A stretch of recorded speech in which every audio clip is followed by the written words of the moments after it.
மகாபிரிவாச்சரணம். ஸ்ரீ லலிதா ரகசிய சகஸ்ரநாமத்தில வாக்தேவதைகள் அம்பிகையின் நாமங்களாக, அவளுடைய பெருமைகளாக, அவளுடைய லீலைகளாக, அவளுடைய அனுகிரகத்தை குறிப்பவையான பல நாமங்களை சொல்லிக்கொண்டே வரும் பொழுது அந்த குணம் அப்படின்னு ஒரு குணத்தை சொல்கிறார்கள் இல்லையா.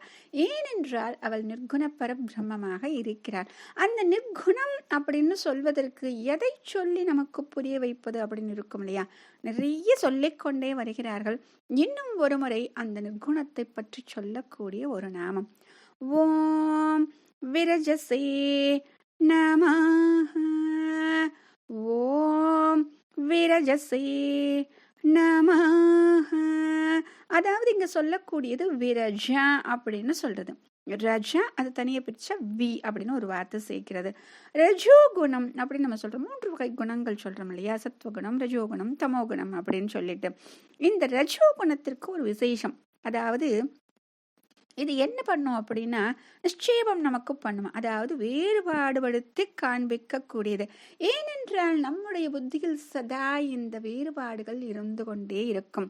ஏற்றத்தாழ்வுகளை காண்பித்து கொண்டே இருக்கும். இவர் வேண்டியவர், வேண்டாதவர், பணக்காரர், ஏழை, இவர் புத்திமான், அறிவாளி, இருப்பவர், இல்லாதவர், சிறந்தவர், சிறப்பில்லாதவர்னு எதையாவது ஒரு வேறுபாடை நமக்கு காண்பித்து கொண்டே இருக்கும். இந்த வேறுபாடை காண்பிப்பது என்ன சேர்க்குது அப்படின்னா நம்முடைய மனதில் அழுக்கை சேர்க்கிறது. என்ன ஒரு அழுக்கு அப்படின்னா இந்த அழுக்கை நம்மால் நீக்கவே முடியாதுன்னு வச்சுக்கோங்க. இதுதான் அத்தனை கர்மத்திற்கும் அப்படியே ஒரு மூல காரணமாக இருந்து கொண்டே இருக்கிறது.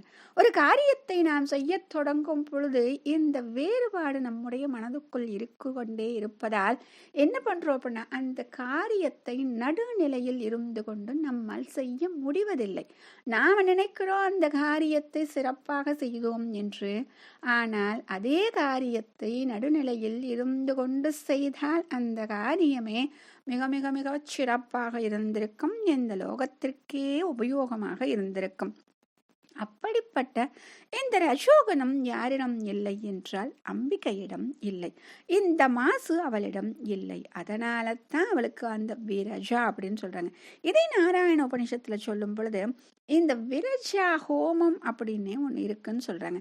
சில மந்திரங்கள் இந்த ரஜோகுணம் நம்மை விட்டு போவதற்கு அப்படின்னு சொல்றதான். அந்த மந்திரங்களை சொல்லி கொண்டு வரும் பொழுதே என்ன ஆகும் அப்படின்னா இந்த நாராயண உபனிஷத் பாராயணம் செய்து கொண்டு வரும் பொழுதே அந்த விரஜா அப்படின்னு சொல்லக்கூடிய அந்த ரஜோகுணம் நம்மை விட்டு போய் விரஜாவாக விரஜர்களாக மாறக்கூடிய சந்தர்ப்பம் நமக்கு கிடைக்கும் அப்படின்னு சொல்றாங்க.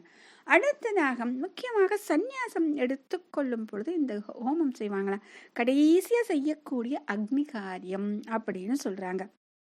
அப்ப அந்த விரஜா ஹோமத்துல அவங்க என்னதான் இங்க அவங்க ஆகுதி பண்ணுவாங்க அப்படின்னா இந்த ரஜோகுணங்கள் தம்மை விட்டு நீங்க வேண்டும் அப்படின்னு சொல்லிட்டு ஒவ்வொரு விஷயமையாக சொல்லி நான் ஆகுதி தர்றேன் அப்படின்னு சொல்லிட்டு என்னை இந்த ரஜோகுணத்தில் இருந்து விடுவிக்க வேண்டும் என்று அந்த யார் அங்க சந்நியாசம் வாங்க வருகிறார்களோ அவர்கள் பிரார்த்தனை செய்கிறார்களாம்.